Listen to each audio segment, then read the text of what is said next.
பேராசை படக்கூடாது, அது தவறானது அப்படின்னு நீங்கள் கேள்விப்பட்டிருப்பீங்க. ஆனால் பேராசை புனிதமானது. உங்களுக்கு இருக்கக்கூடிய உங்களுடைய பேராசை அப்படிங்கிறது உங்களுடையது கிடையாது.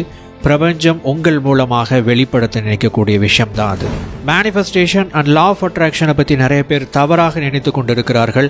எனக்கு கிடைக்கிற விஷயத்தை கொடுக்கறதுக்காக தான் இதெல்லாம் இருக்குது அப்படின்னு நினச்சிக்கிட்டு. ஆனால் உண்மை என்ன அப்படின்னா, பிரபஞ்சம் உங்கள் மூலமாக வெளிப்படுத்த நினைக்கிற விஷயங்களை வெளிப்படுத்துவதற்காகத்தான் ஈர்ப்பு விதி வேலை செய்யுது. இந்த பேருண்மையை நிறைய பேர் புரிஞ்சுக்காம ஈர்ப்பு விதியை சின்ன சின்ன விஷயங்கள் அடையிறதுக்காக நிறைய பேர் கேட்டுக்கிட்டு இருக்கிறாங்க. ஆனால் உண்மை என்ன அப்படின்னா, இதை சரியாக புரிஞ்சுக்கிட்டீங்க அப்படின்னா பிரபஞ்சம் மிகப்பெரிய அபரிமிதமான செல்வத்தை உங்களுக்கு அது பரிசளிக்கும். இதை பற்றி நிறைய பேர் சரியாக புரிஞ்சுக்காம தவறான புரிதலோடு சின்ன சின்ன விஷயங்களை இன்னைக்கு நிறைய பேர் பிரபஞ்சத்திடம் கேட்டுக்கிட்டு இருக்கிறாங்க. இந்த உண்மையை மட்டும் நீங்கள் புரிஞ்சுக்கிட்டீங்க அப்படின்னா பிரபஞ்சம் நீங்கள் கற்பனை செய்யாத அளவுக்கு மிகப்பெரிய விஷயங்களை உங்களுக்கு அது கொடுக்கும். மிகப்பெரிய செல்வ வளம் உங்களுக்கு வேணும் அப்படின்னா அதை நீங்கள் கேட்டுக்கிட்டு இருக்கக்கூடாது. வாழ்க்கை எங்கு அதிகரிக்கிறதோ அங்கே செல்வ வளம் தானாக பாய தொடங்கும். அந்த டிமாண்டை நீங்கள் கிரியேட் பண்ணால் அது உங்களுக்கு கிடைக்கும். நீங்கள் மற்றவங்களுடைய வாழ்க்கையை அதிகரிக்கிறதுக்கான முயற்சியில் ஈடுபடாமல் நீங்கள் விசுவலைசேஷன், அஃபர்மேஷன், விஷன் போர்டு அப்படின்னு சொல்லிட்டு செஞ்சுக்கிட்டு இருக்கிற நிறைய மேனிஃபெஸ்டேஷன் மெத்தட்ஸ் வேலை செய்யாமல் போய் கொண்டிருக்கிறது. இதை மாற்றணும் அப்படின்னா இதை சரி பண்ணணும். இந்த உலகத்தில் மிகப்பெரிய விஷயங்களை பெற்றுக்கொள்கிற அனைவருமே எனக்கு இது வேண்டும் என்று கேட்பவர்கள் அல்ல, அந்த அலைவரிசைக்கு அலைனாகிறவங்க தான். வணக்கம் நண்பர்களே, welcome back to Epic Life. நான் உங்கள் வெற்றி கூட்டாளி. The science of getting rich book series தொடருக்கு உங்களை வரவேற்கிறேன். இந்த தொடர் மூலமாக இது வந்து ஒரு சாதாரண புக் சீரீஸோ, புக் சம்மரியோ, புக் டீச்சிங்கோ கிடையாது. அதை தாண்டி உங்கள் வாழ்க்கையில் ஒரு மாற்றத்தை ஏற்படுத்த போகிற, மேஜிக்கை நிகழ்த்த போகிற ஒரு அற்புதமான மேஜிக்கல் ப்ரோக்ராம். இதில் இந்த செல்வ செழிப்பு குறித்த இந்த கருத்துக்களை உங்கள் மனதில் பதிவேற்றுவதற்காக இந்த மாதிரியான பதிவுகள் போடுவதோடு சேர்ந்து பிடிஎஃப் ஒர்க் ஷீட்டை நம்ம கொடுத்துக்கிட்டு இருக்கிறோம். இந்த பிடிஎஃப் ஒர்க் ஷீட்டை பற்றி இன்னும் கொஞ்சம் நேரத்தில் இந்த வீடியோவில் நான் உங்களுக்கு விளக்கம் கொடுக்குறேன். அது எவ்வளோ பவர்ஃபுல்லான ஒரு விஷயம் அப்படின்னு சொல்லிட்டு உங்களுக்கு அப்போ தான் ரியலைஸ் பண்ணுவீங்க. இந்த பிடிஎஃப் ஒர்க் ஷீட், இதில் சொல்லப்படுகிற இந்த கருத்துக்கள், அதுக்கப்புறம் இந்த சீரீஸ் முடிவடையும் போது உங்களுக்கு இந்த சீரீஸ்லேருந்து எடுக்கப்பட்ட முக்கியமான பவர்ஃபுல்லான ஒரு அஃபர்மேஷன் தொடரும் வரப்போகுது. இந்த விஷயங்களை நீங்கள் ஒன்று சேர பயன்படுத்தும் போது இதனுடைய கூட்டு முயற்சியாக உங்கள் வாழ்க்கையில் ஒரு மேஜிக் நிகழப்போகிறது. நீங்கள் செல்வ செழிப்பின் அபரிமிதத்தின் ஆற்றலை பெற்றுக்கொள்வதற்கு நீங்கள் உங்களை தயார்படுத்துகிற ஒரு சீரியஸாக தான் இந்த சீரீஸை நாம் பார்த்துக்கிட்டு இருக்கிறோம், பயன்படுத்திக்கிட்டு இருக்கிறோம், பயணம் செய்து கொண்டு இருக்கிறோம். தொடர்ச்சியாக பயணியங்கள். இது பகுதி 3. இன்னைக்கு மேனிஃபெஸ்டேஷன் மெக்கானிக்ஸ், மேனிஃபெஸ்டேஷன் எப்படி வேலை செய்யுது, அதுக்கு பின்னாடி இருக்கக்கூடிய விஷயம் என்ன அப்படிங்கிறத பற்றி நம்ம பார்க்குறோம். ஏற்கனவே போன பதிவில் ஒரு முக்கியமான இந்த புத்தகத்தில் சொல்லப்படாத இந்த சீக்ரெட் ஆகட்டும், இந்த சயின்ஸ் ஆஃப் கெட்டிங் ரிச் ஆகட்டும், இந்த மாதிரி பிரபஞ்சத்தை குறித்து பேசக்கூடிய, பிரபஞ்சத்தினுடைய ஆற்றல், அலைவரிசை அப்படிலாம் பேசக்கூடிய புத்தகங்களில் சொல்லப்படாத ஒரு முக்கியமான கருத்தை நம்ம பார்த்தோம். அதே மாதிரியான ஒரு கருத்தை நாம் இந்த சீரீஸில் நம்ம இன்னும் கொஞ்ச நேரத்தில் நம்ம பார்க்க போகிறோம். அண்ட் இங்கே இந்த ஒரு கருத்தை இந்த புத்தகத்தில், இந்த புத்தகத்தினுடைய ஆசிரியர் திரும்ப திரும்ப சொல்லிக்கிட்டே இருப்பார். என்ன அப்படின்னா, man can form things in his thought. மனிதனுடைய எண்ணத்தின் மூலமாக ஒரு விஷயத்தை அவனால் உருவாக்க முடியும். இந்த ஃபார்ம்லெஸ் சப்ஸ்டான்ஸ், பிரபஞ்ச ஆற்றல் இருக்குது பார்த்தீங்களா, அந்த பிரபஞ்ச துகள், அந்த பிரபஞ்ச துகளில் ஒரு மனிதனுடைய எண்ணத்தை புகுத்துவதன் மூலமாக அவன் என்ன நினைக்கிறானோ அதை சாதிக்க முடியும் என்கிற ஒரு கருத்தை திரும்ப திரும்ப எல்லா இடத்துலையும் சொல்லிக்கிட்டே இருப்பாங்க. இது ரிப்பீட் ஆகிக்கிட்டே இருக்கும் இந்த புத்தகம் முழுவதுமாக. இது ரொம்ப ஒரு முக்கியமான ஒரு கருத்து. எல்லா அச்சீவ்மெண்ட்டுக்கும், எல்லா சாதனைகளுக்குமான முதல் படி என்ன அப்படின்னா டிசைர். இது எங்கே தொடங்குது அப்படின்னா உங்களுடைய மனதில் தொடங்குது. Whatever the mind can conceive and believe it can achieve. Napoleon ஹில்லுடைய திங்க் அண்ட் க்ரோ ரிச் புத்தகத்திலிருந்து எடுக்கப்பட்ட ஒரு அற்புதமான, எனக்கு ரொம்ப பிடிச்ச ஒரு கோட். உங்களுடைய மனதில் ஒரு விஷயத்தை உங்களால் அதை பதிய வச்சு அதை அடைய முடியும்னு உங்களால் நம்ப முடியும்னா அது கண்டிப்பாக உங்களுக்கு நடக்கும். இந்த 3 கோட்ஸுமே ஒரே விஷயத்தை தான் சொல்லுது. மேனிஃபெஸ்டேஷன் பிறக்கிற இடம் எங்கே அப்படின்னு கேட்டிங்கன்னா உங்களுடைய மனதில், உங்களுடைய மைண்டில் தான் அது தொடங்குது. இந்த இடத்துல ஒரே ஒரு விஷயத்தை நான் சொல்லிக்கணும்னு நினைக்கிறேன். நிறைய பேர் இந்த கருத்தை தவறாக புரிந்து கொண்டு இருக்கிறார்கள். பல பேர் கதையோட ஆரம்பிக்கிறேன். நான் இந்த கதையை நிறைய தடவை உங்ககிட்ட இந்த சீரீஸ்லேயே ஆகட்டும், பாட்காஸ்ட்லேயே ஆகட்டும் நான் டிஸ்கஸ் பண்ணியிருப்பேன், அதை நான் சொல்லியிருப்பேன். திரும்பவும் அதை ஷார்ட்டாக இந்த இடத்துல மென்ஷன் பண்ணுறேன். பல வருடங்களுக்கு முன்பு நான் இந்த மேனிஃபெஸ்டேஷன் இந்த விஷயங்கள் எல்லாமே வந்து எனக்கு ஆரம்பத்தில் அறிமுகமான போது நானும் இந்த மேனிஃபெஸ்டேஷன் மெத்தடை பயன்படுத்தணும்னு சொல்லிட்டு எனக்கு ரொம்ப இந்த விஷயங்களை பற்றி டீப்பாக தெரியாது. எனக்கு ஒரே ஒரு விஷயம் ரொம்ப ஆழமாக அழுத்தம் திருத்தமாக சொல்லப்பட்டது. உனக்கு என்ன வேணுமோ அதை எழுது. உனக்கு என்ன வேணுமோ அதை எழுது. டெய்லியும் காலையில் கண் விழிச்ச உடனே நைட்டு தூங்க போகிறதுக்கு முன்னாடி எழுது, சொல்லு, மைண்டுக்குள்ளே அதை படி, உணர்வுபூர்வமாக படி. அந்த விஷயம் அடைஞ்சிட்டா உனக்கு எப்படி இருக்கும் இதை கற்பனை செய். இந்த கருத்து எனக்கு கிடைச்ச ஒரு விஷயம். ரெண்டாவது, ஃப்யூச்சரில் எதிர்காலத்தில் உங்கள் வாழ்க்கை எப்படிப்பட்ட ஒரு வாழ்க்கையாக இருக்க போகுது என்கிற விஷயத்தை நீங்கள் தீர்மானம் பண்ணுங்கள். உங்களுடைய இலக்குகளாக நிர்ணயம் பண்ணுங்கள். அந்த இலக்குகளை எழுதி வைங்க. இதுதான் எனக்கு ஆரம்பத்தில் தொடக்கத்தில் எனக்கு கிடைச்ச ஒரு மேனிஃபெஸ்டேஷன் டெக்னிக். இதை எப்படி எழுதணும்? எனக்கு நிறைய பேர் வந்து கேள்வி கேட்டுக்கிட்டு இருக்கிறாங்க. இது எழுதுனது சரிதானா, இது கரெக்டுங்களா, இதில் தான் தப்பு இருக்குங்களா அப்படின்னு நிறைய பேர் கேட்டுக்கிட்டு இருக்கிறாங்க. ஒரு விஷயத்தை நான் சொல்லிக்கிறேன், நன்றாக புரிந்து கொள்ளுங்கள். நீங்கள் எதை எழுதினாலும் சரி, நீங்கள் தப்பாகவே எழுதியிருந்தாலும் நீங்கள் எதை எழுதுறீங்களோ அது சரி. உதாரணத்துக்கு, நான் என்னுடைய இலக்குகளை குறித்து எழுதும்போது ப்ரெசன்ட் டென்ஸில் நான் எழுதவே கிடையாது. ஐ வில், நான் எதிர்காலத்தில் அதை அடைய போகிறேன் அப்படி தான் எழுதுனேன். எதிர்காலத்தில் எனக்கு இதெல்லாம் எனக்கு இருக்க போகுது, இதெல்லாம் எனக்கு கிடைக்க போகுது அப்படின்னு ஒரு 7 விஷயம் எழுதுனேன். அந்த 7 விஷயம் நடந்ததா அப்படின்னு கேட்டிங்கன்னா எஸ், நடந்தது. அதுக்கப்புறம் எனக்குள்ள ஒரு அதை பல வருஷத்துக்கு அப்புறம் எனக்கு ஒரு சிந்தனை வந்துச்சு. அன்றைக்கி நம்ம எழுதின விஷயம் கிடச்சிருச்சு. ஆனால் என்ன ஒரே ஒரு விஷயம், இந்த வாழ்க்கையில் அது கிடைச்ச, அதை எக்ஸ்பீரியன்ஸ் பண்ணிக்கிட்டு இருக்கிற இந்த வாழ்க்கையிலேருந்து பார்க்கும்போது இது போதாது. அப்போ ஒருவேளை அன்றைக்கி பெருசாக கேட்டிருக்கலாமோ அப்படின்னு ஒரு தாட் வந்துச்சு. இதை பற்றி ஒரு விஷயம் நான் சொல்கிறேன் உங்களுக்கு. இப்போது நிறைய பேர் நான் எழுதக்கூடிய இந்த அஃபர்மேஷன் கரெக்டாக, இந்த இலக்குகள் கரெக்டாக, இந்த கோல் கார்ட் டெக்னிக் நான் எழுதின விஷயம் கரெக்டான கரெக்ஷனுக்காக நிறைய பேர் செய்திகள் அனுப்புகிறாங்க. தயவு செய்து அனுப்பாதீர்கள் என்று நான் சொல்லிக்கொண்டே இருக்கிறேன். ஏன் அனுப்பக்கூடாது? நீங்கள் ஒரு விஷயத்தை தப்பாகவே எழுதிட்டீங்க, அது கரெக்டு, பிரபஞ்சம் அதை ஏற்றுக்கொள்ளும், மேனிஃபெஸ்டேஷன் அங்கே நடக்கும். ஆனால் நம்ம எழுதுனது சரிதானா அப்படின்னு நினச்சிட்டிங்கன்னா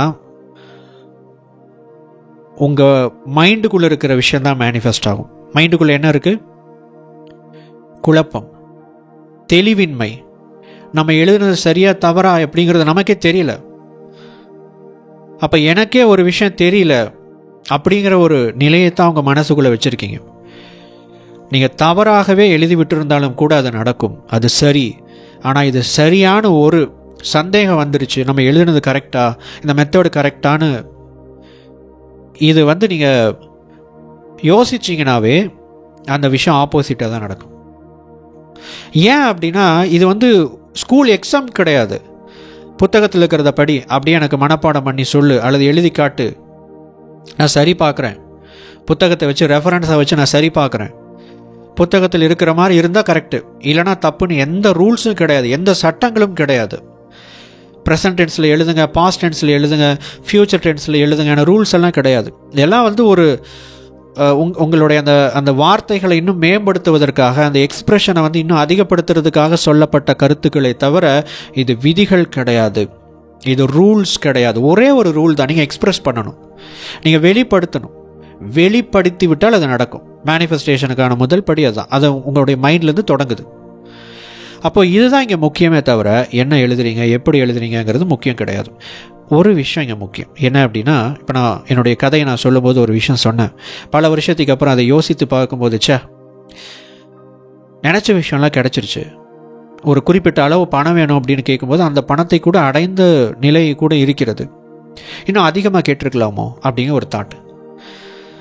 அப்போது நிறைய பேர் இன்றைக்கி அப்படி கேட்டுக்கிட்டு இருக்கிறாங்க. ஒரு விஷயத்தை நன்றாக புரிந்து கொள்ளுங்கள். நீங்கள் கேட்குற விஷயம் முக்கியம் இல்லை. உண்மையாகவே உங்கள் மனதால் அதை, இந்த இடத்துல கன்சீவ்னு ஒரு வேர்டை பயன்படுத்தியிருப்பாங்க Napoleon Hill. Whatever the mind can conceive and believe.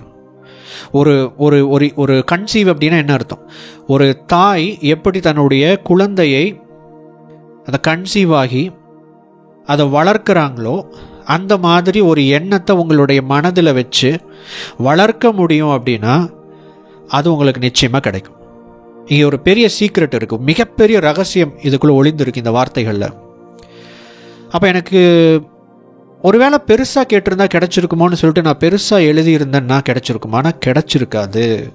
இன்றைக்கி நிறைய பேர் என்ன செய்து கொண்டு இருக்கிறார்கள், இந்த உலகத்தின் நம்பர் 1 பணக்காரனாக பிரபஞ்சம் நிலை மாற்றி விட்டது, நன்றி நன்றி நல்லா அஃபர்மேஷன் எல்லாம் எழுதிக்கிட்டு இருக்கிறாங்க.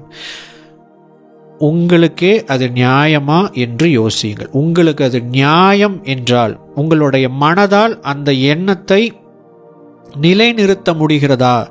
கேட்டால் கிடைச்சிரும் அப்படிங்கிற எக்ஸ்டர்னல் நம்பிக்கையை வச்சு நீங்கள் ஒரு விஷயத்தை கேட்குறீங்கன்னா அது உங்களுடைய ஆசை கிடையாது, உங்களுடைய விருப்பம் கிடையாது, அது உங்களுடைய இலக்கு கிடையாது. இது இருந்தால் நல்லா இருக்குன்னு ஒரு ஆசை. பத்தாவதுக்கு இந்த நிறையா யூடியூப்பில் வீடியோஸ் எல்லாம் பார்த்து புக்ஸ் எல்லாம் படித்து லா ஆஃப் அட்ராக்ஷனை பற்றி தெரிஞ்சு கரைச்சி குடித்து அதெல்லாம் மனசுக்குள்ளே போட்டு ஒரு குழப்பத்தை உருவாக்கி ஒரு தெளிவை உருவாக்கி ஒரு நம்பிக்கையை உருவாக்கி அந்த நம்பிக்கை அடிப்படையில் நீங்கள் என்ன பண்ணுறீங்கன்னா கேட்குறீங்க. பெருசாக கேட்போமே, கேட்குறதான் கேட்போம், பெருசாக கேட்டுருவோம்னு சொல்லிட்டு நம்ம கேட்குறோம். ஆனால் உண்மையிலேயே அதை அடையிறதுக்கு உங்களுக்கு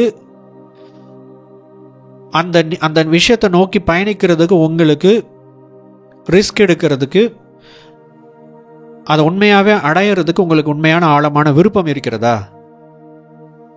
இதுதான் இங்கே கேள்வி. அப்போ உங்களால் உங்கள் மனதிற்குள்ளாக அதை கன்சீவ் பண்ண முடியாத எந்த ஒரு விஷயத்தையும் உங்களால் அடைய முடியாது. ஒருவேளை நீங்கள் ஒரு பெரிய விஷயத்தை கேட்குறீங்க வித் விஷன் அப்படின்னு என்ன அர்த்தம்? உதாரணத்துக்கு நீங்கள் ஒரு தொழில் பண்ணிக்கிட்டு இருக்கிறீங்க, அந்த தொழிலில் ஒரு மிகப்பெரிய ஒரு நிலை இருப்பதாக உங்களுடைய மனக்கண்ணுக்கு தெரிகிறது, புலப்படுகிறது, ரியலைசேஷன் நடக்கிறது. அந்த ரியலைசேஷன் நடக்கும்போது ஓ இந்த மார்க்கெட்டில் இவ்வளோ பெரிய ஸ்பேஸ் இருக்கா, அப்போது இந்த இடத்துல நான் வந்தால் எப்படி இருக்குன்னு ஒரு பெரிய இலக்கை உங்களுடைய மனதில் நீங்கள் உருவாக்குனீங்கன்னா அது நடக்கும். ஆனால் அதை விட்டுட்டு பொதுவாக நான் உலகத்தின் number 1 Kodeeswaran, I am a multi millionaire, I am a billionaire அப்படின்னு சொல்லும்போது உண்மையாகவே உங்களுடைய மனமே அதற்கு எதிராக இருக்கிறது. அதெல்லாம் கவர் பண்ணி அதெல்லாம் ஒரு துணியை போட்டு நல்லா போட்டு கட்டி மூட்டை கட்டி அப்படியே அதை ஓரம் வச்சுட்டு நீங்கள் என்ன பண்ணுறீங்க அப்படின்னா சொல்லு அஃபர்மேஷன் சொல்லு விசுவலைசேஷன் பண்ணுன்னு சொல்லிட்டு நீங்கள் பண்ணிக்கிட்டு இருக்கிறீங்க. உண்மையாகவே உங்கள் மனதால் அதை கர்ப்பம் தரிப்பதைப் போல ஒரு எண்ணத்தை விதைத்து அதை வளர்க்க முடிகிறது என்றால் அது உங்களுக்கு நடக்கும்.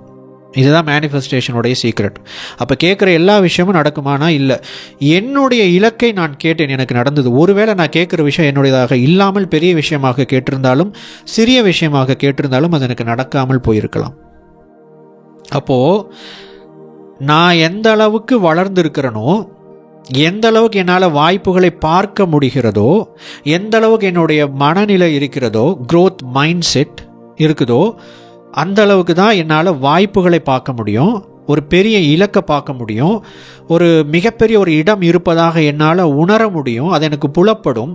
அது எனக்கு வேணும்னு ஆசைப்படும் போது அதுக்கும் எனக்கும் ஒரு தொடர்பு இருக்குது. அப்போ அது எனக்கு நடக்கும். பிரபஞ்சம் என்ன செய்யும்னா அது உங்களை வழி நடத்தும், ஸ்டெப் பை ஸ்டெப்பாக.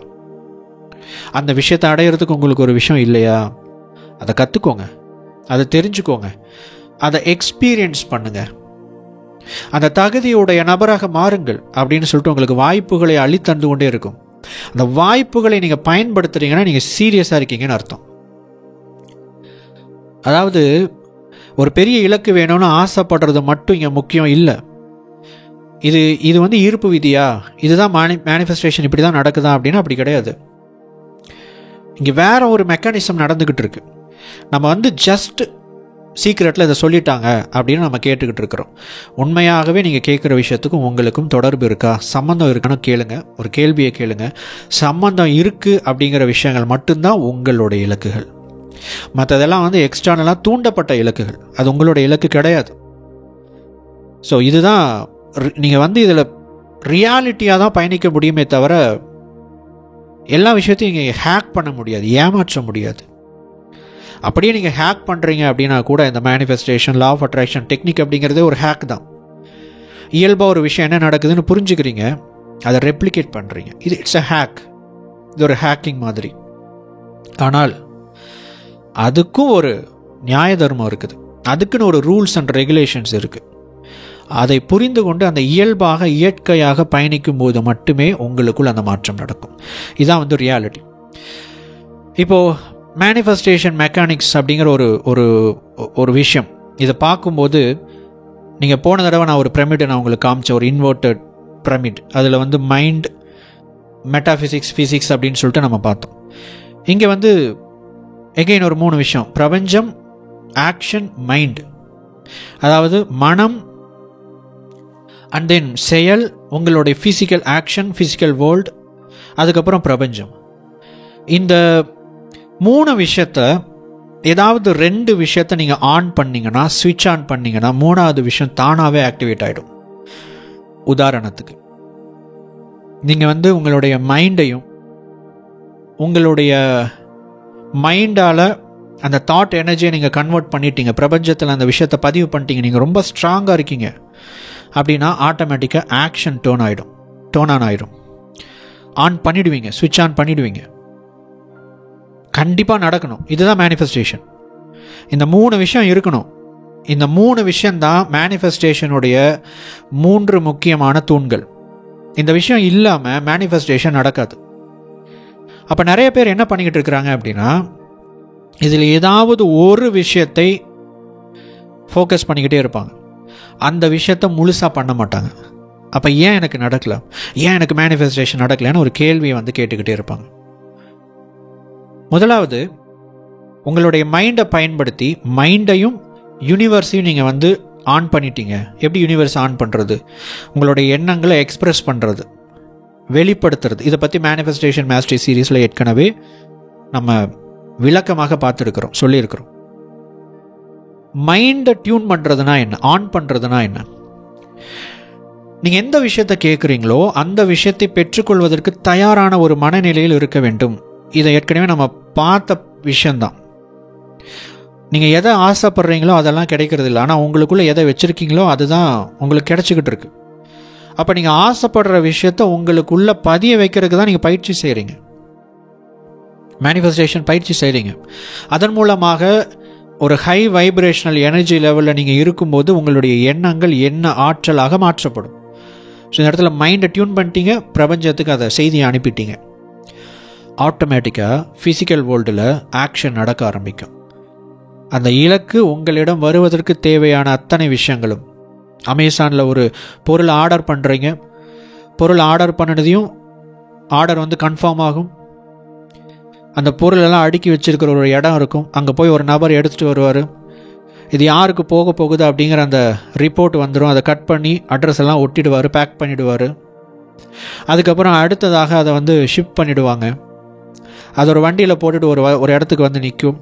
அங்கேருந்து அதை பிரித்து எடுத்து இது எந்த ஊருக்கு போய் சேரணுமோ அந்த ஊருக்கு போய் சேர்றதுக்கான ஒரு வண்டியில் ஏற்றி அனுப்பி விட்டுருவாங்க. உங்கள் கைக்கு அது டெலிவர் ஆகிடும். இப்போது இங்கே எத்தனை நபர்கள் செயல்படுறாங்க, இங்கே எத்தனை ப்ராசஸ் இருக்குது பாருங்கள். அந்த மாதிரி இந்த உலகத்தில் பல ப்ராசஸ் நடக்க ஆரம்பிக்கும். இந்த 2 விஷயத்தை ஆன் பண்ணிட்டீங்கன்னா இன்னொரு ஆக்ஷன் நடக்கும். என்னென்னா, நீங்கள் அதற்கு நேராக நீங்கள் செயல்பட ஆரம்பிச்சிருவீங்க. இந்த 2 விஷயத்தை பண்ணிட்டீங்கன்னு வச்சுக்கோங்க, இன்ஸ்பயர்டு ஆக்ஷன் உங்களுக்கு வரும். இந்த இடத்துல செயலை குறித்து, பிரபஞ்ச ஈர்ப்பு விதியை குறித்து பேசக்கூடிய யாருமே பேசுகிறதே கிடையாது. செயல் முக்கியம் இல்லையா? எனக்கு நிறைய ஒரு விஷயம் வேணும்னா செயலே முக்கியம் இல்லைன்னு நிறைய பேர் சொல்லிக்கிட்டு இருக்கிறாங்க. சீக்ரெட் புத்தகத்தில் ஒரு இடத்துல ஒரு விஷயம் சொல்லியிருப்பாங்க, நீங்கள் இதெல்லாம் செஞ்சு முடித்ததுக்கப்புறம் இன்ஸ்பயர்டு ஆக்ஷன் எடுக்கணும். தொடர்ச்சியாக நீங்கள் செயல்பட்டுக்கிட்டே இருக்கணுங்க, ஏதாவது ஒன்று பண்ணிக்கிட்டே இருக்கணும். உங்களுக்கு ஒரு இடத்துல கிளிக் ஆகும், அங்கேருந்து நீங்கள் நகர தொடங்குவீங்க உங்களுடைய இலக்கை நோக்கி. ஒரு கட்டத்தில் அந்த விஷயம் மேனிஃபெஸ்ட் ஆயிரும். இது சீக்ரெட் புத்தகத்திலேயே சொல்லப்பட்ட ஒரு விஷயம்தான். ஸோ ஆக்ஷன் அப்படிங்கிறது ஆன் பண்ணப்படுது. ஒரு வேளை இந்த பிரபஞ்சம்னு ஒன்று இருக்குது, இதெல்லாம் உங்களுக்கு தெரியாது. ஆனால் உங்களுடைய மைண்டையும் ஆக்ஷனையும் ஆன் பண்ணிட்டீங்கன்னு வச்சுக்கோங்க, பிரபஞ்சம் அங்கே ஸ்விட்ச் ஆன் ஆகிடும். அப்படின்னு என்ன அர்த்தம்னா, உங்கள் மைண்டை உங்கள் இலக்குக்கு நேராக தகுதியுடைய ஒரு மனமாக வைத்துக்கொண்டு ஒரு இலக்கை அடைவதற்கு தகுதியுடைய மனமாக உங்களுடைய மனதை வைத்துக்கொண்டு, அது என்னங்க தகுதியுடைய மனம், மனதிற்கான தகுதி என்ன அப்படின்னு நீங்கள் கேட்கலாம். மனதிற்கான தகுதி என்பது நம்பிக்கை கிடையாது. எனக்கு ஒரு விஷயம் கிடைச்சிரும், எனக்கு வரும், பிரபஞ்சம் கொடுக்கணும் நம்புறது கிடையாது. நீங்கள் நம்புங்க, நம்பாமல் போங்க. நீங்கள் நம்புங்க, நம்பாமல் போங்க. இப்போ நம்ம பார்த்துக்கிட்டு இருக்கிறோம் இல்லையா, மைண்டையும் ஆக்ஷனையும் நீங்கள் ஆன் பண்ணிட்டீங்கன்னா, நிறைய பேர் வந்து ஈர்ப்பு விதின்னு ஒன்று இருக்குது, பிரபஞ்சம்னு ஒன்று இருக்குதுன்னு நம்பவே மாட்டாங்க. ஆனால் அவங்களுக்கு ஈர்ப்பு விதி சூப்பராக வேலை செய்யும். நம்புகிற நபர்களுக்கு வேலையே செய்யாது. ஏன்னா அது நம்ம இவ்வளோ தெரிஞ்சு வச்சுருக்கிறோம், நமக்கு இது வேலை செய்யலையே அப்படின்னு நிறைய பேர் முட்டி மோதிக்கிட்டே இருப்பாங்க. ஆனால் இதெல்லாம் தெரியாத ஒரு நபருக்கு ஈஸியாக நடக்குது. நிறைய பேர் என்கிட்டயே சொல்லியிருக்கிறாங்க. எனக்கு தெரிஞ்ச ஒரு நண்பர் இருக்கிறாருங்க, அவர் இதெல்லாம் நம்பவே மாட்டேங்கிறார், ஆனால் அவருக்கு எல்லாமே மேனிஃபெஸ்டேஷன் அவருக்கு நடக்குது, அவர் நினைக்கிற விஷயங்கள் நடக்குது, நீங்கள் சொல்கிற எல்லா சிம்டமும் அவருடைய லைஃப்பில் நடக்குது, ஆனால் எப்படிங்க அப்படின்னு கேட்பாங்க. இப்படி தான் தகுதியுடைய மனமாக உங்களுடைய மனதை வைத்துக்கொள்ள வேண்டும். ஒரு விஷயத்தை அடையணும்னா அந்த எண்ணத்தை உங்கள் மனசுக்குள்ளே வச்சு, அது வந்து உங்களுடைய எண்ணமாக இருக்கணும், உங்களுடைய இலக்காக இருக்கணும், அதை வளர்க்கணும். தகுதியுடைய மனதிற்கான அடையாளம் இதுவே. ஒரு ப்ராஜெக்ட் வச்சுருக்கீங்க, ஒரு இலக்கு வச்சுருக்கீங்க, அந்த இலக்கை வந்து அடையணும்னு சொல்லிட்டு உங்களுடைய மனதிற்குள்ளாக அதை நீங்கள் வளர்க்க வேண்டும். அந்த எண்ணம் வளர வேண்டும். எண்ணம் வளருதுன்னா என்ன அர்த்தம்? டெய்லி நினச்சிக்கிட்டு இருக்கிறது கிடையாது, தினமும் நினைத்து கொண்டிருப்பது அல்ல. நான் அதை பற்றி இங்கே சொல்ல வரவே இல்லை. டெய்லியும் நினச்சிக்கிட்டே இருந்தால் அது எப்படி வளரும்? உதாரணத்துக்கு நீங்கள் ஒரு தொழில் பண்ணணும்னு நினைக்கிறீங்க, ஒரு தொழிலில் ஒரு பெரிய ஒரு நிலை அடையணும்னு நினைக்கிறீங்க. அது மட்டும்தான் அடுத்த ஒரு 2-3 வருஷத்துக்கு அந்த எண்ணம் மட்டும்தான் இருக்குன்னா நீங்கள் வளரவே இல்லை. எண்ணம் மட்டும்தான் உங்கள் மனசுக்குள்ளே இருக்குது. அப்போ அந்த எண்ணத்தை வளரச் செய்வதற்கு நீங்கள் என்ன செய்ய வேண்டும் அப்படின்னா, உதாரணத்துக்கு நீங்கள் ஏதாவது ஒன்று பண்ணிக்கிட்டே இருக்கணும், அதை பற்றி கற்றுக்கிட்டே இருக்கணும், தெரிஞ்சுக்கிட்டே இருக்கணும், படிச்சுக்கிட்டே இருக்கணும், நிறைய நெட்வொர்க்கிங் அட்டன் பண்ணணும், நிறைய இடத்துக்கு போகணும், பார்க்கணும், உங்கள் மைண்டை எக்ஸ்பேண்ட் பண்ணணும். மைண்ட் எக்ஸ்பேன்ஷன், மனதை நீங்கள் விரிவடைய செய்ய வேண்டும். இந்த விஷயமெல்லாம் நீங்கள் பண்ணுறீங்கன்னா உங்களுடைய எண்ணம் அதிகரித்து கொண்டு இருக்கிறது என்று அர்த்தம். தாட்ஸ் டெவலப் ஆகிக்கிட்டே இருக்கு. அது வளர வளர வளர பிரபஞ்சம் ஆட்டோமேட்டிக்காக ஆன் ஆகிடும். நீங்கள் ஆக்ஷன் போட்டுக்கிட்டு இருப்பீங்க, மைண்டை ஸ்டெடியாக வச்சுருக்கீங்க. நீங்கள் ஈர்ப்பு விதியை நம்பவே வேண்டாம், பிரபஞ்சமே நான் நம்பவே மாட்டேன், நீ இல்லவே இல்லை அப்படின்னு நீங்கள் சொல்லிடுங்க. ஆனால் உங்களுக்கு நடக்கும். ஈர்ப்பு விதி வேலை செய்யும். இங்கே நம்பிக்கை முக்கியம் அல்ல, இதுதான் இங்கே முக்கியம். அப்போ என்ன நடக்கும் அப்படின்னா, ஆட்டோமேட்டிக்காக பிரபஞ்சம் உங்களுக்கு தேவையான எல்லா உதவிகளையும் அனுப்ப ஆரம்பித்து விடும். அந்த இலக்கு உங்கள் மனதிற்குள்ளாக நீங்கள் ஒவ்வொரு நாளும் வளர்த்து கொண்டிருக்கிற அந்த இலக்கு இருக்கிறதே, அது டெலிவரி ஆகிறதுக்கான, பிரசவம் நடப்பதற்கான நாளை குறித்து விடும். அந்த நாளுக்குள்ளாக என்னென்ன விஷயம் உங்களுக்கு நடக்கணுமோ அந்த விஷயம் தானாக நடக்க ஆரம்பிக்கும். இதுதான் மேனிஃபெஸ்டேஷன். நிறைய பேருக்கு நம்பவே மாட்டாங்க, ஆனால் நடக்கும். அவங்க என்ன பண்ணுறாங்கன்னா, மைண்டையும் ஆக்ஷனையும் ஆன் பண்ணுறாங்க. ஆக்ஷனையும் பிரபஞ்சத்தையும் ஆன் பண்ணிட்டீங்கன்னு வச்சுக்கோங்க, மைண்டு டியூன் ஆகிடும். இது எப்படி நீங்கள் கேட்கலாம். இப்போது இளையராஜா இருக்கிறார். இளையராஜா வந்து என்ன பண்ணுறாரு அப்படின்னா, மியூசிக் போடுறார். இந்த ஒரு பிரபஞ்சத்தினுடைய கொள்கை, ஒரு கான்செப்ட் ரொம்ப முக்கியம். இந்த உலகத்தில் நீங்கள் எதையுமே உருவாக்குறது கிடையாது, எல்லாமே ஏற்கனவே இருக்குது. அதெல்லாம் எங்கே இருக்குது அப்படின்னா பிரபஞ்சத்தில் இருக்குது. அதுதான் சோர்ஸ். எல்லாவற்றிற்குமான ஒரு சோர்ஸ், அதுதான் மூலக்கரு. அங்கே இருந்து தான் எல்லாமே வந்துக்கிட்டு இருக்கு, எல்லாமே அங்கே இருக்குது. நீங்கள் பெற்றுக்கொள்ளணும்னு நினைக்கிற விஷயம், நீங்கள் உருவாக்கணும்னு நினைக்கிற விஷயம், நீங்கள் உருவாக்கின விஷயம், எதிர்காலத்தில் நீங்கள் உருவாக்க போகிற விஷயம் அனைத்துமே பிரபஞ்சத்தில் ஏற்கனவே இருக்குது. நீங்கள் அதை ரிசீவ் பண்ணி கொடுக்குறீங்க. ரொம்ப டீப்பாக மியூசிக்கில் இருக்கிறவங்க, இசையில் இருக்கிறவங்க, கலைத்துறையில் இருக்கிறவங்க இதை நன்றாக உணர்வார்கள். நன்றாக இதை அவர்களால் உணர முடியும். அவங்களோட ஆக்ஷன்லாம் போட்டுக்கிட்டே இருப்பாங்க. ஆனால் ஒரு கட்டத்தில் வந்து என்னதான் ஆக்ஷன் போட்டாலும் அவங்க விரும்பக்கூடிய ஒரு அவுட்கம், ஒரு அவுட்புட் வந்து வராது. அப்போ என்ன பண்ணிடுவாங்கன்னா, எல்லாத்தையும் விட்டுருவாங்க. அவங்க மைண்டை எம்டி பண்ணுவாங்க, மனதை வெறுமையாக்குவார்கள். தன்னுடைய செயலை வந்து என்ன பண்ணுவாங்கன்னா, மனதால் வழி நடத்தக்கூடிய செயலாக அல்ல, ஒரு தன்னிச்சையாக ஒரு நிலைக்கு மாற்றி விடுவார்கள். த ஃப்ளோ ஸ்டேட் என்று சொல்வார்கள். ஃப்ளோ ஸ்டேட் அப்படின்னா என்ன அர்த்தம்னா, நீங்கள் வந்து ஒரு வேலையை மிக தீவிரமாக மூழ்கி நீங்கள் செயல்படக்கூடிய ஒரு நிலை தான் ஃப்ளோ ஸ்டேட் என்று சொல்லக்கூடியது. அந்த ஃப்ளோ ஸ்டேட்டில் நீங்கள் மூழ்கி ஒரு வேலையை நீங்கள் செய்யும்போது நேரம் போகிறதே உங்களுக்கு தெரியாது. நீங்கள் அந்த உலகத்தில் இருப்பீங்க. உதாரணத்துக்கு நீங்கள் ஒரு சினிமா படம் பார்க்குறீங்க, உங்களுக்கு ரொம்ப பிடிச்ச ஒரு படம் இருக்குது, அந்த ஒரு 3 மணி நேரம் படம், அந்த படம் பார்க்க ஆரம்பிச்சிட்டிங்க, படம் முடிகிற வரைக்கும் நீங்களாகவே இல்லை, அந்த உலகத்துக்கு போயிருக்கீங்க அப்படின்னு அதுதான் ஃப்ளோ, அப்படி தான் இருக்கும் ஃப்ளோ ஸ்டேட். அந்த மாதிரி நீங்கள் செயல்படக்கூடிய செயல்களில் இருக்கும். எந்த மியூசிக்கும் தேவைப்படாது, யாரும் இருக்க மாட்டாங்க, எந்த என்டர்டெயின்மெண்ட்டும் இருக்காது, எதுவுமே இருக்காது.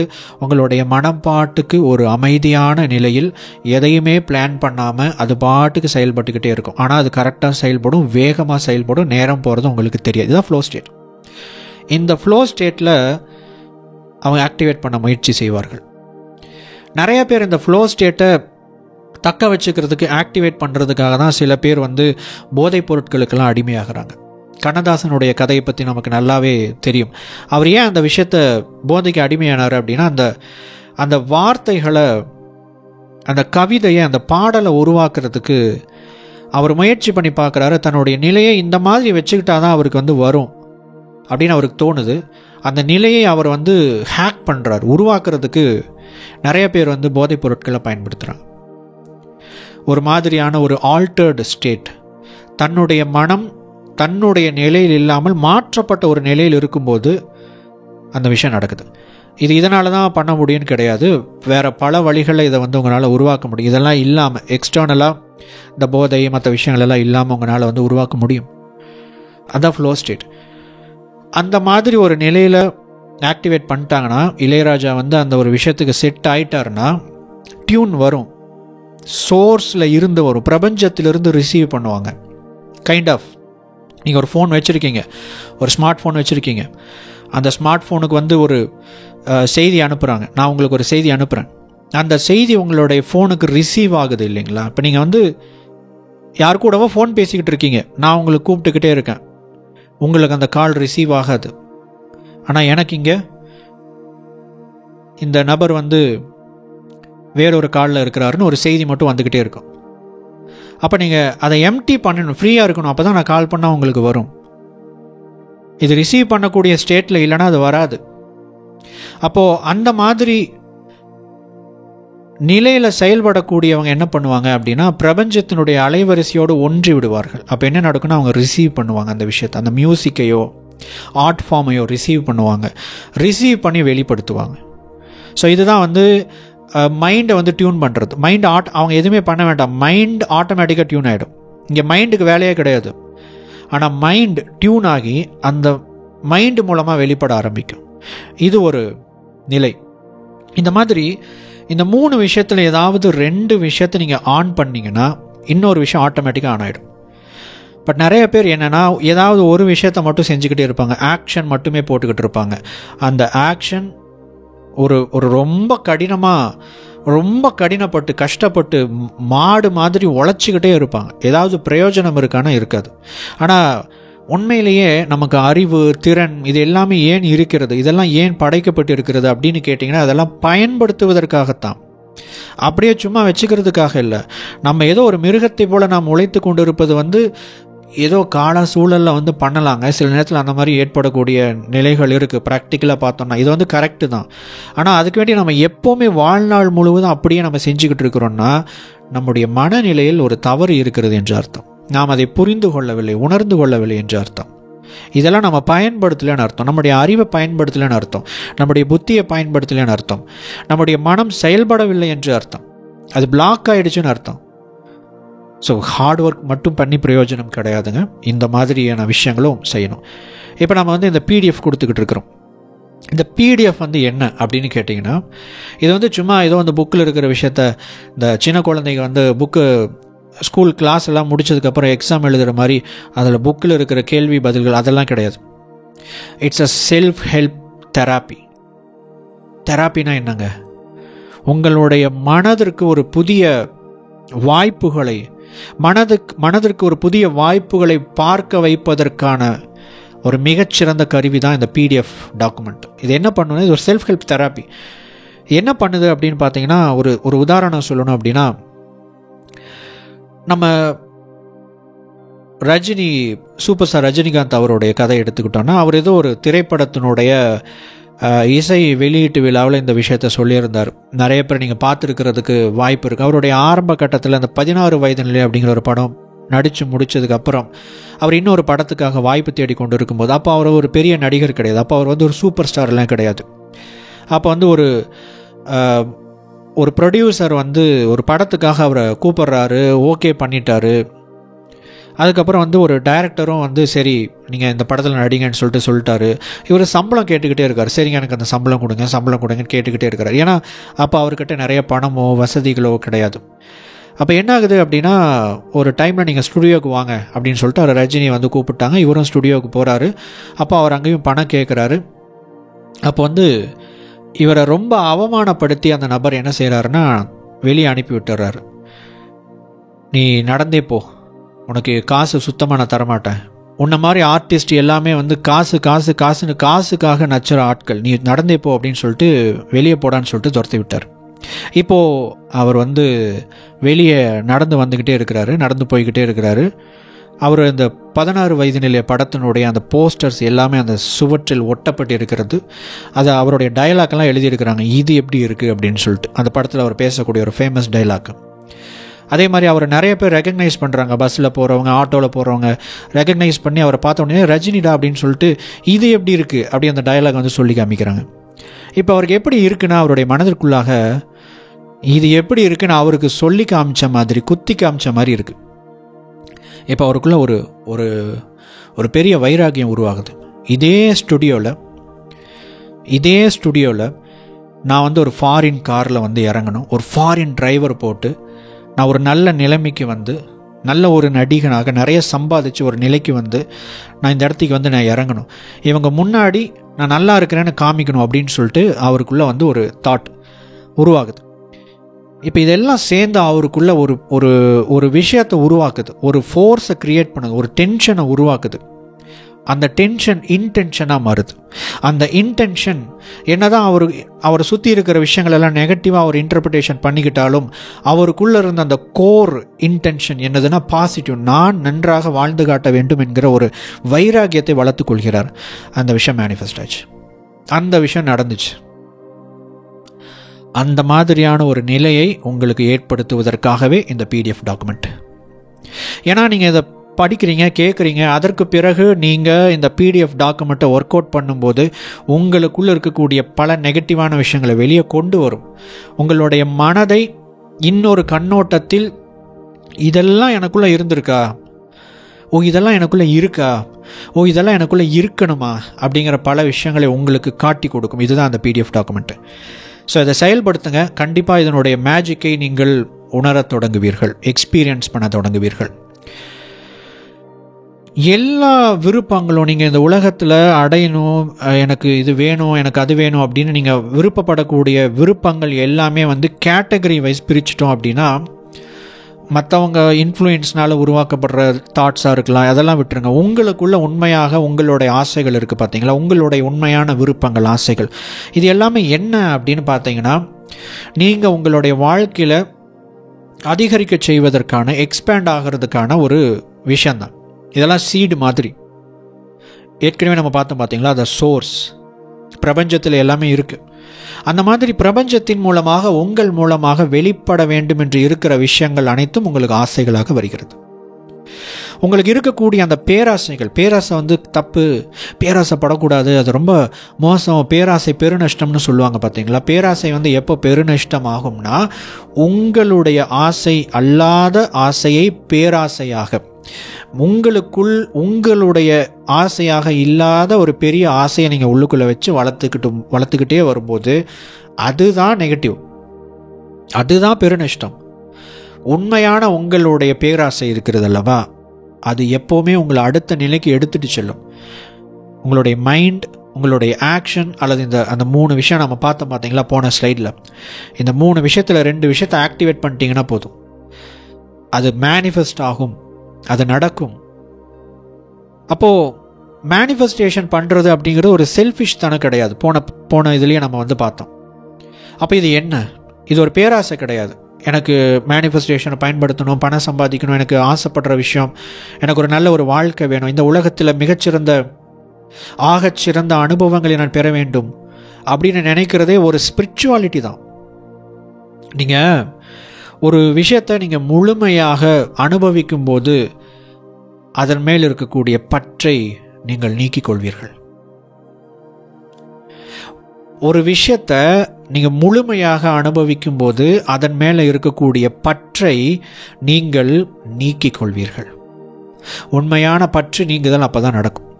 அந்த பற்று நீக்கிட்டீங்கன்னு வச்சுக்கோங்க, நீங்கள் அதற்கு மாஸ்டர் ஆகிடுவீங்க.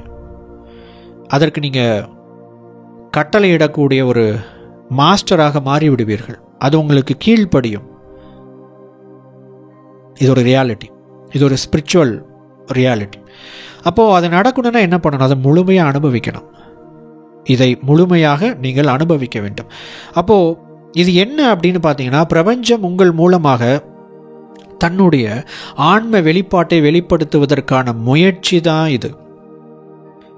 ஆனால் தவறான ஆசைகள், உங்களுடைய ஆசைகள் அல்லாத ஆசைகள், பெரு விருப்பங்கள், இதையெல்லாம் நீங்கள் மனசுக்குள்ளிருந்து தூக்கி போட்டுட்டு உண்மையாகவே நான் யார், உண்மையாகவே எனக்குள்ளிருந்து எது வெளிப்பட வேண்டும், இதெல்லாம் உங்களுக்கு இந்த பிடிஎஃப் டாக்குமெண்ட்டில் இருக்கக்கூடிய விஷயங்களை ஒர்க் அவுட் பண்ணுங்கள். நிறைய விஷயம் நடக்கும்.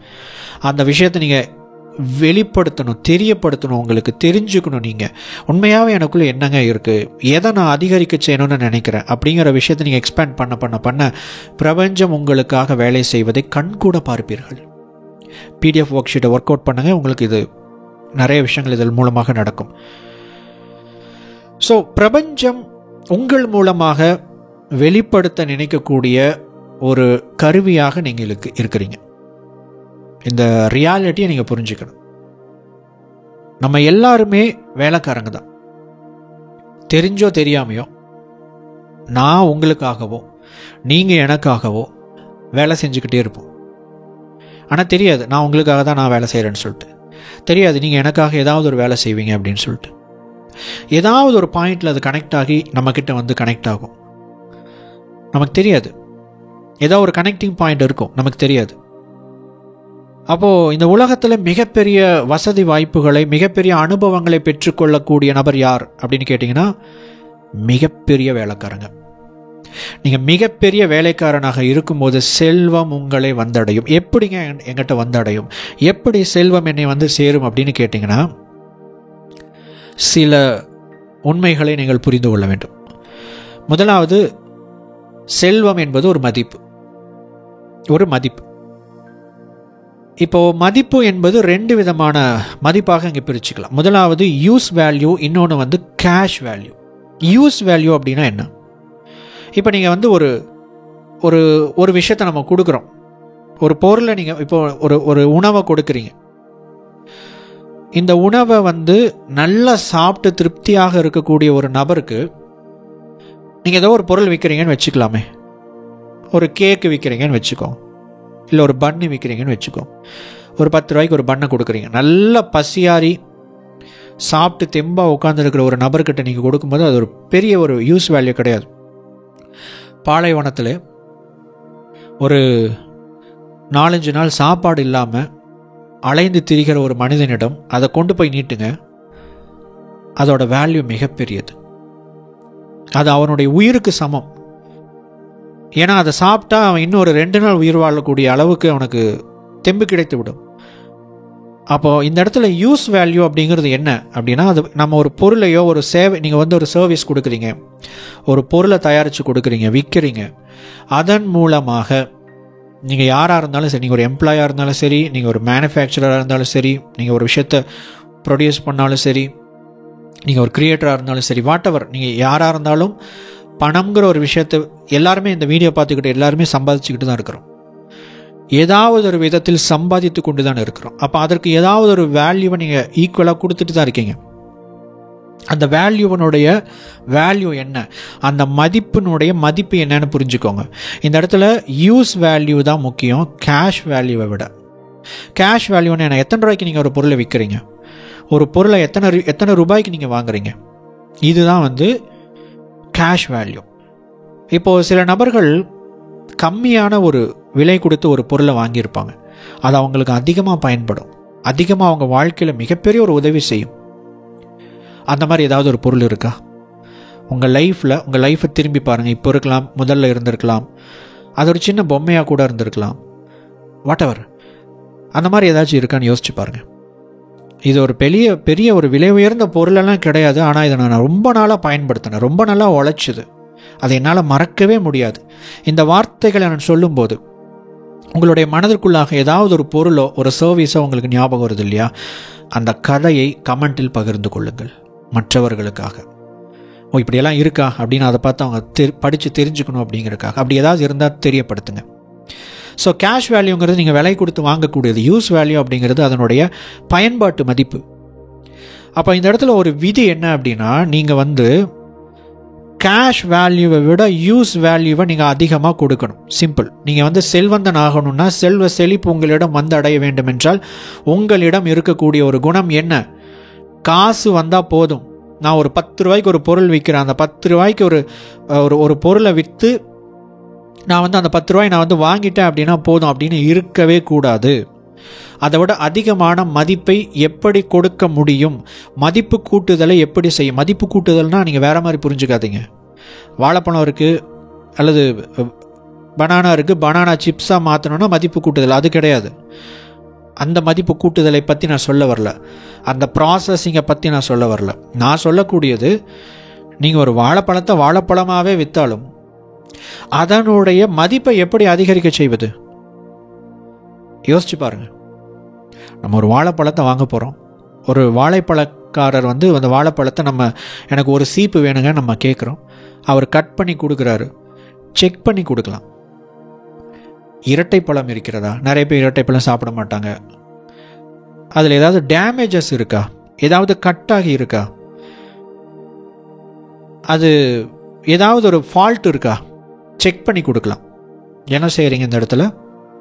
யூஸ் வேல்யூவை அதிகப்படுத்துறீங்க. இரட்டைப்பழம் சாப்பிடாத ஒரு நபருக்கு இரட்டைப்பழம் போயிடுச்சுன்னா என்ன ஆகும்?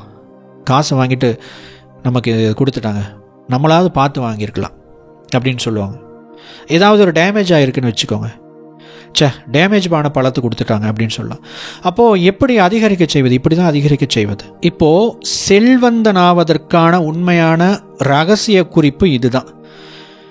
இது உங்களுடைய வாழ்க்கையினுடைய ஒரு கோட்பாடாக நீங்கள் பின்பற்றும் போது, ஒரு பிரின்சிபலாக நீங்கள் பின்பற்றும் போது உங்கள் வாழ்க்கையில் என்ன நடக்கும் அப்படின்னா, உங்கள் ட்ரஸ்ட் அதிகமாகும், உங்கள் மேலே நம்பகத்தன்மை அதிகமாகும். இந்த கடைக்கு போனால் இவர் நல்லாயிருக்கும், பொருள் நல்லாயிருக்கும், குவாலிட்டியாக இருக்கும், இவர் ரொம்ப நல்ல மனுஷன், பார்த்து அந்த விஷயத்தை கொடுப்பார், இவருடைய சர்வீஸ் ரொம்ப தரமானதாக இருக்கும்.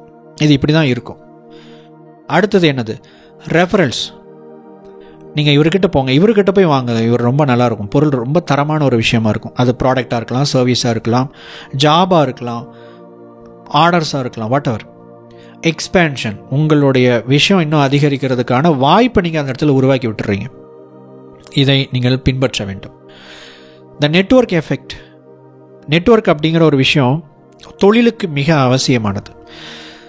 நீங்கள் தொழில் பண்ணுறீங்களோ இல்லையோ, நெட்வொர்க்கிங் பண்ணி பாருங்கள், உங்கள் லைஃப்பில் ஒரு மாற்றம் ஏற்படும். நெட்வொர்க்கிங் அப்படின்னா என்ன? நிறைய மனிதர்களை போய் சந்திக்கிறது, அவங்கக்கிட்ட நம்ம கலந்து பேசுகிறது, அவங்க என்ன பண்ணுறாங்கன்னு தெரிஞ்சுக்கிறது, அதை சார்ந்து ஒரு சில விஷயத்தை பற்றி நம்ம டிஸ்கஸ் பண்ணுறது. நெட்வொர்க்கிங்கோட ஒரு பகுதி. நிறைய நெட்வொர்க்கிங் பண்ணி பாருங்கள், நிறைய மனிதர்களோடு பழகி பாருங்கள், உங்களுடைய மனம் விரிவடையும், எக்ஸ்பேண்ட் ஆகும். செய்து பாருங்கள், உங்கள் மைண்டு எக்ஸ்பேண்ட் ஆகும். ஸோ இந்த இடத்துல நீங்கள் பிரபஞ்சம் உங்களுக்கு மிகப்பெரிய வாய்ப்புகளை கொடுக்கணும்னா நீங்கள் கதவை சாத்திக்கிட்டு உள்ளே உட்காந்துருப்பதால் இது நடக்காது. இந்த விஷயத்தை நீங்கள் செஞ்சீங்கன்னா ஆட்டோமேட்டிக்காக உங்களை தேடி நீங்கள் மதிப்பு மிக்க நபர் என்பதால் அதிக மதிப்பு வாய்ந்த மனிதர்கள், அதிக மதிப்பை பெற்றுக்கொள்ள வேண்டும் என்று விரும்புகிற மனிதர்கள், அதிக மதிப்பை தரக்கூடிய வாய்ப்புகளை தரக்கூடிய வாய்ப்புகள் உங்களை தேடி வரும். இந்த ஒரு விஷயத்தை பின்பற்றினீங்க அப்படின்னா நடக்கும். Manifestation flows through service. நான் முன்னாடி சொன்ன விஷயந்தான், நம்ம எல்லாருமே வேலைக்காரங்க தான், தெரிஞ்சோ தெரியாமையோ, நான் உங்களுக்காகவோ நீங்கள் எனக்காகவோ எல்லாரும் வேற ஒரு நபருக்காகவோ வேலை செய்து கொண்டே இருக்கிறோம். அப்போ இந்த சேவை என்பதை நீங்கள் அதிகரிக்க செய்ய வேண்டும். நான் உண்டு, என் வேலை உண்டு, நான் போகிறேன், எனக்கு உடனடியாக இந்த கொடுத்தா எனக்கு பணம் வரணும், இது வரணும் அப்படின்னு சொல்லிட்டு நீங்கள் ரொம்ப கராராக ஸ்ட்ரிக்டாக இருந்தீங்கன்னா அது மட்டும்தான் வரும். உங்களுக்கு திறமை இருந்தால் அதை வச்சு நீங்கள் பெருசாக ஏதாவது பண்ணிக்க முடியும். ஆனால் மிகப்பெரிய வாய்ப்பை, மிகப்பெரிய செல்வ செழிப்புக்கான அந்த வாய்ப்பை உங்களை நோக்கி நீங்கள் ஈர்க்க வேண்டும் அப்படின்னா நீங்கள் ஒரு சேவை செய்யக்கூடிய நபராக நீங்கள் மாற வேண்டும். உங்களுடைய வேலையை விட்டுட்டு நீங்கள் பணத்தை செலவழித்து பணம் வேண்டான்னு சொல்லிவிட்டு நீங்கள் சேவை செய்யுங்க, எல்லாத்தையும் பொது சேவை செய்யுங்க, தர்மம் பண்ணுங்கள், அது கிடையாதுங்க. நான் சொல்ல வர்ற ஒரு விஷயம் எக்ஸ்ட்ராவாக பண்ணுங்கள். இப்போ நான் சொன்ன விஷயம் மாதிரி தான், நெட்வொர்க்கிங் பண்ணுங்கள். இப்போது நிறைய மனிதர்களோடு நீங்கள் பேசுகிறீங்க, பழகுறீங்க, அவங்களுக்கு ஏதாவது உங்களால் உதவி செய்ய முடியுமா? நீங்கள் வாலண்டியராக நான் ஒரு ஹெல்ப் பண்ணணும், வாலண்டியராக நான் கொஞ்சம் எஃபோர்ட் போட்டு, ரொம்பலாம் வேண்டாம், கொஞ்சம் எஃபோர்ட் போட்டு கொஞ்சம் மெனக்கெட்டு ஒரு நபருக்கு ஏதாவது ஒன்றை செய்ய முடியுமா என்று பாருங்கள். ஏதாவது ஒரு சின்ன விஷயத்தை செய்ய முடியுமான்னு பாருங்கள். இது உங்களுடைய மைண்டுக்குள்ளே வச்சுக்கோங்க, செஞ்சு பாருங்கள். இதை செய்ய ஆரம்பிச்சிங்கன்னா அபரிமிதம் உங்களை நோக்கி ஃப்ளோ ஆக ஆரம்பிக்கும். நீங்கள் ஒரு நெட்வொர்க் எஃபெக்ட் கிரியேட் பண்ணிடுவீங்க. நல்ல மனிதர்களை உங்களை நோக்கி இருக்கிற காந்தமாக மாறிவிடுவீர்கள். இது நிச்சயமாக நடக்கும்.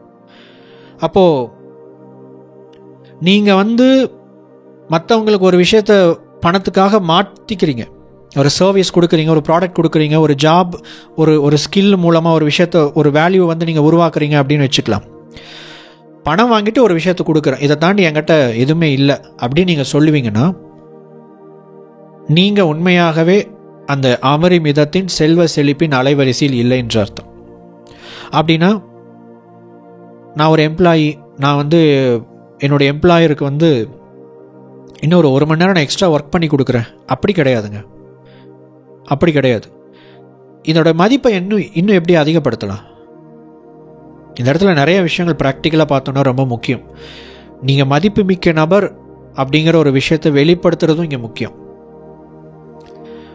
நீங்கள் மதிப்பை வெளிப்படுத்துவது மட்டுமல்ல, அதிகப்படியான மதிப்பை கொடுப்பது மட்டுமல்ல, நான் அதிகப்படியான மதிப்பை கொடுக்கக்கூடிய நபர் என்று உங்களை வெளிக்காட்டி கொள்ள வேண்டும். சைலண்டாக இருந்தீங்கன்னா எகெயின் நீங்கள் அங்கேருந்து கதவை சாத்திக்கிறீங்கன்னு அர்த்தம்.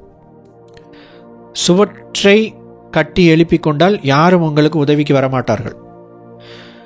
நீங்கள் ஒரு நல்ல வேல்யூபிளான ஒரு பர்சன் நீங்கள் இருங்க, மாறுங்க, வேல்யூவை உருவாக்குங்க. நான் ஒரு வேல்யூவை உருவாக்குற நபர்னு மற்றவங்களுக்கு புரிய வச்சுருங்க. டைரக்டாகவும் இன்டைரக்டாகவும் உங்களுக்கான விஷயம் வந்துகிட்டே இருக்கும். ஏன்னா இந்த கருத்துக்களை சொல்லும்போது நிறைய பேர் இது எப்படி முடியும், அது எப்படி சாத்தியம் அப்படின்னா, நான் எனக்கு 8 மணி நேரம் வேலை, எனக்கு 12 மணி நேரம் வேலை, இன்னும் 2 மணி நேரம் வேலை செய்ய சொல்கிறீங்களா அப்படின்லாம் கேட்பாங்க. அப்படி கிடையாதுங்க.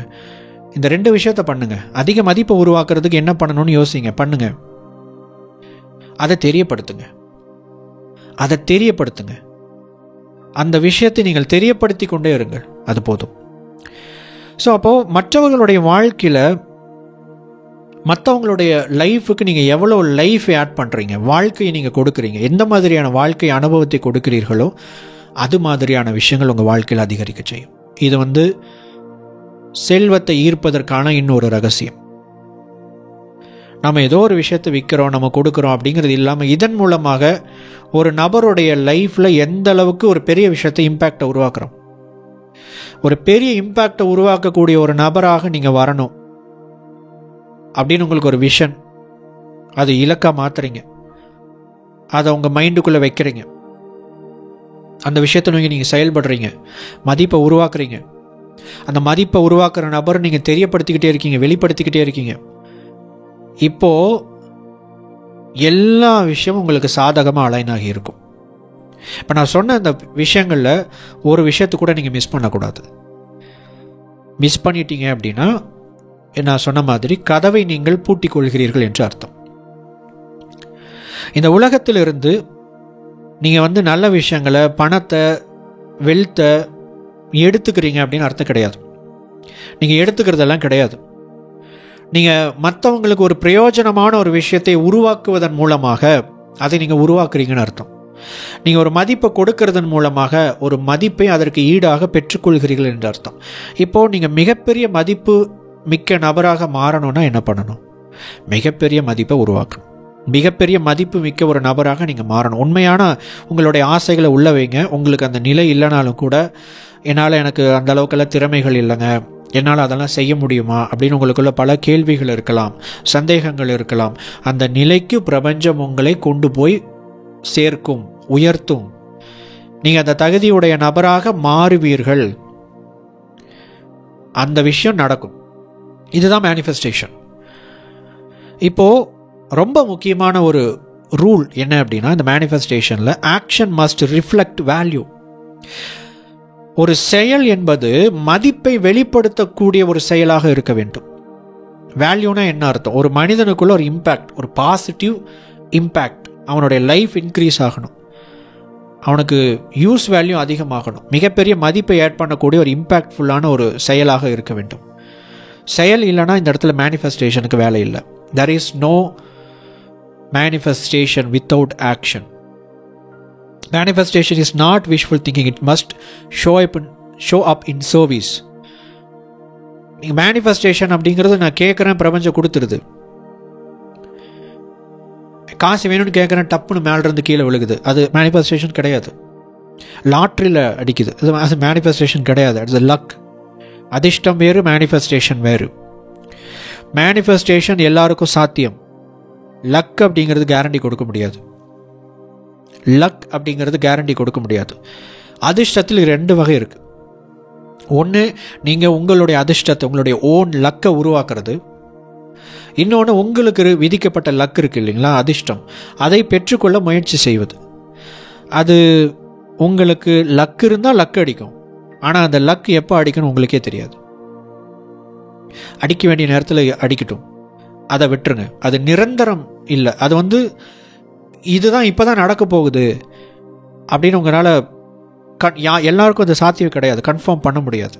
ஆனால் ஒரு விஷயம் கன்ஃபார்ம் பண்ண முடியும், உங்களுடைய ஓன் லக், அதிர்ஷ்டம் வாய்ந்த நபராக உங்களை நீங்கள் மாற்றிக்கொள்வதன் மூலமாக உங்களுடைய சொந்த அதிர்ஷ்டத்தை நீங்கள் ஈர்க்க முடியும். இப்போ நான் சொன்ன விஷயம், கொஞ்சம் நேரத்துக்கு முன்னாடி சொல்லிக்கிட்டு இருந்த விஷயம், இது எல்லாத்தையும் ஃபாலோ பண்ணுங்கள் ஒரு விஷயத்தை விடாமல் அப்படின்னு சொன்ன அந்த விஷயத்தை பின்பற்றுவது தான் உங்களை அதிர்ஷ்டம் வாய்ந்த நபராக மாற்றுவதற்கான கருவிகள். அதை ஃபாலோ பண்ணுங்கள், நீங்கள் ஒரு லக்கியான பர்சனாக மாறுவீங்க. அப்போது இந்த இடத்துல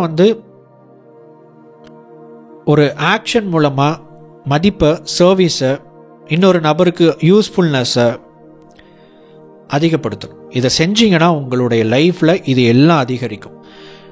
அதிர்ஷ்டத்தை கவர்ந்திழுப்பதற்கான ரகசியம் இதுதான். தொடர்ச்சியாக பயணிப்போம். இந்த PDF டாக்குமெண்ட்டை ஒர்க் அவுட் பண்ணுங்கள். இந்த PDF டாக்குமெண்ட் உங்களுக்கு கிடைக்கல, நீங்கள் எபிக் லைஃப் குரூப்பில் நீங்கள் ஒரு மெம்பராக இல்லை அப்படின்னா, ஸ்க்ரீனில் தெரியக்கூடிய என்னுடைய வாட்ஸ்அப் நம்பருக்கு ஒரு செய்தி அனுப்புங்கள். உங்களுக்கு லிங்க் வரும், குரூப்பில் ஜாயின் பண்ணிக்கோங்க. டெலிகிராமோட லிங்க் வரும், அதுலேயும் ஜாயின் பண்ணி அதில் டவுன்லோட் பண்ணிக்கோங்க. டெலிகிராமில் செய்தி அனுப்புனீங்கன்னா உங்களுக்கு ரெஸ்பான்ஸ் வராது, வாட்ஸ்அப்பில் மட்டுமே தான் வரும்.